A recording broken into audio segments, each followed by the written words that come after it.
नमस्कार, सुप्रभात। आप सभी का दिन शुभ मंगलमय हो। स्वरूप आयुर्वेदिक क्लिनिक के रोजाना के सुविचार के नवरात्रि के व्रतों की इस श्रृंखला में आज दिनांक 16 अप्रैल 2021 को हम आपसे बात करने जा रहे हैं कि नवरात्रि के व्रतों में खाए जाने वाले रामदाना या फिर जिसे राजगिरा भी कहा जाता है कुछ इलाकों में, उसके औषधीय उपयोग क्या हैं और या फिर उसके गुण क्या हैं।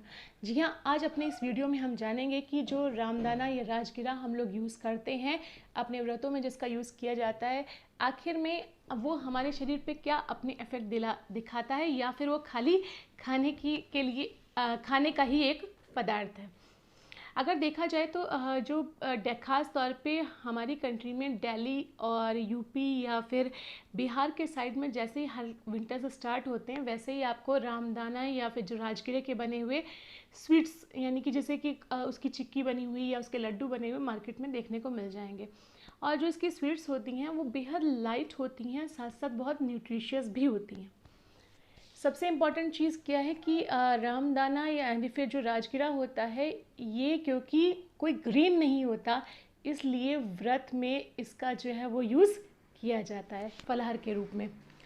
एंड थोड़ा सा अगर इसी के बारे में जानें तो इसका जो लैटिन नेम होता है वो होता है अमरैंथस क्यूरेंटस के नाम से इसको जानते हैं, और इंग्लिश में इसको कैटरपिलर अमरनाथ कहते हैं। अब आप सोचेंगे कि मैं बात कर रही थी रामदाने की और फिर बीच में मैं ले आई यहाँ पर कैटरपिलर और अमरनाथ जैसे नाम।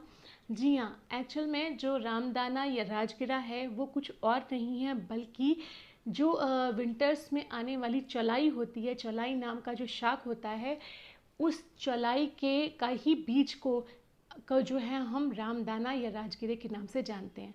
क्योंकि ये चलाई अमरनाथ के नाम से भी जानी जाती है, उसका एक पर्याय के रूप में, तो इसे हम कैटरपिलर अमरनाथ भी कहते हैं रामदाने को। तो देखिए, हम चौलाई तो खाते थे शाक, लेकिन हमें आज तक ये नहीं पता था कि उसका जो बीज होता है, सीड होता है, वही हमारा रामदाना है। हमने रामदाना भी यूज़ किया है और हम चौलाई का शाक भी खाते हैं। एक्चुअल में ये इसका बीज ही है, लेकिन चौलाई दो तरह की आती है, एक हरी होती है और एक लाल होती है। जो यहाँ पे रामदाना बताया गया है, ये लाल वाली चौलाई का बीज होता है, या फिर जिसे लाल चौलाई या फिर लाल शाक या लाल भाजी भी कहते हैं। बट सबसे इम्पॉर्टेंट चीज़ जानते हैं, जो ये लाल चौलाई होती है इसमें आयरन और कैल्शियम भरपूर मात्रा में होता है, इसीलिए रामदाना भी हमारे लिए बेहद ज़्यादा न्यूट्रिशियस होता है। अब अगर थोड़ा सा इसके मेडिसिनल पॉइंट ऑफ व्यू से देखें कि इसका क्या क्या उपयोग है, हमारे शरीर पे क्या क्या इफेक्ट डालता है, तो इस कैटेगरी में सबसे पहले चीज़ कि आपने देखा होगा कि बहुत सारे बैक्टीरियल इन्फेक्शन वगैरह हो जाते हैं, फीवर होते हैं, जिनके बाद यहाँ पर पूरा लिम्फ नोड स्वेल कर जाते हैं। तो अगर आप इसे पीस कर गले में लिम्फ नोड्स पे लगाते हैं तो लिम्फ नोड्स की स्वेलिंग को ये ख़त्म कर देता है।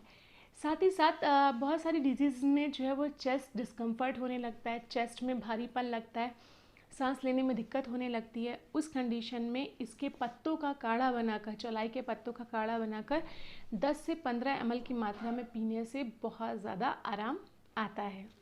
And even you know that कि इसका जो शाक बनाकर खाने से जो है वो कब्जियत दूर हो जाती है। जिन लोगों को हार्ड स्टूल होता है या फिर कॉन्स्टिपेशन की शिकायत है, अगर वो इसके पत्तों का शाक बना के खाएंगे तो वो बेहद ज़्यादा फ़ायदेमंद रहेगा। और अगर पाइल्स की बात करें तो पाइल्स के केस में भी, क्योंकि ये स्टूल को सॉफ्ट कर देता है, तो पाइल्स में भी जो है वो रामदाना बेहद ज़्यादा फ़ायदेमंद होता है।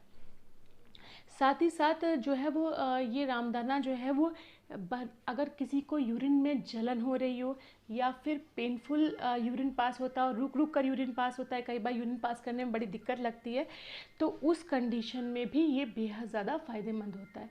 और यूटीआई, जिन लोगों को बार बार यूरिन ट्रैक्ट का इन्फेक्शन हो जाता है, वहाँ पर भी रामदाने का बेहद अच्छा रोल पाया जाता है। और बाकी तो हम लोग जानते ही हैं कि कुछ इसकी रेसिपीज़ डिफरेंट बनती हैं। कहीं पर हम लोग इसको कभी स्वीट्स के रूप में यूज़ करते हैं, तो कई बार व्रतों में जो है, व्रत में हम इसके आटे की वो पूड़ी बनाई जाती है, या फिर कहीं पर इसका हलवा बनाकर खाया जाता है। कुल मिलाकर आप हलवा बनाकर खाएं या इसका पराठा या पूड़ी बनाकर खाएं, या फिर आप इसको स्वीट्स के रूप में, लड्डू के रूप में यूज़ करें या फिर चिक्की के रूप में यूज़ करें, कुल मिलाकर ये हमारे लिए बेहद अच्छा बेनिफिशियल होता है, न्यूट्रिशियस होता है, क्योंकि हमें व्रत में एनर्जी की भी बहुत ज़्यादा ज़रूरत होती है और इसमें आयरन कैल्शियम भरपूर मात्रा में होते हैं। खाने में बेहद हल्का होता है, अच्छे से पच जाता है। दूसरी चीज़ सबसे ज़्यादा परेशानी ये होती है कि बहुत सारे लोगों को व्रत रखने के दौरान पे कॉन्स्टिपेशन की शिकायत होने लग जाती है। तो अगर आप दिन में एक बार जो है वो रामदाने की किसी भी रेसिपी का यूज़ करते हैं तो आपकी ये प्रॉब्लम भी नहीं होगी आपको। और अक्सर ये होता है कि जब हम लोग व्रत रखते हैं तो हमारे जो पानी की मात्रा होती है वो हम बहुत कम लेते हैं, जिसकी वजह से यूरिन ट्रैक्ट के इन्फेक्शन हो जाते हैं या फिर हमें यूरिन में प्रॉब्लम होने लगती है। तो उस कंडीशन में भी ये बेहद ज़्यादा फ़ायदेमंद होता है। तो देखिए, हम लोग अभी तक चलाई भी खा रहे थे और रामदाना भी यूज़ कर रहे थे, बट हमें पता नहीं था कि दोनों एक ही हैं और दूसरी चीज़ वो हमारे लिए कितना ज़्यादा बेनिफिशियल है। तो आज हमने जाना थोड़ा सा इसी के बारे में कि रामदाना हमारे लिए कितना ज़्यादा बेनिफिशियल है और आप उसका उसी हिसाब से उसको यूटिलाइज़ कर सकते हैं। अब क्योंकि हमने अभी तक अपने 3 वीडियो में व्रत की 3 चीज़ों के बारे में जाना है, तो उसी आगे भी मैं आपके लिए कुछ और लेकर आऊँगी नया। और इसी तरीके से आप अपनी व्रत रखते समय आप अपनी डाइट को प्लान कर सकते हैं कि आपको कब क्या और कितनी मात्रा में लेना है, जिससे आपको कोई तकलीफ़ ना होने पाए। तो सिर्फ करना क्या है, आपको अपनी दिनचर्या बदलनी है और आप हमेशा हेल्दी रह सकते हैं, स्वस्थ रह सकते हैं। इसके लिए आपको हमारे दिनचर्या की सुविचार की इस श्रृंखला से हमारे साथ जुड़े रहना है। धन्यवाद।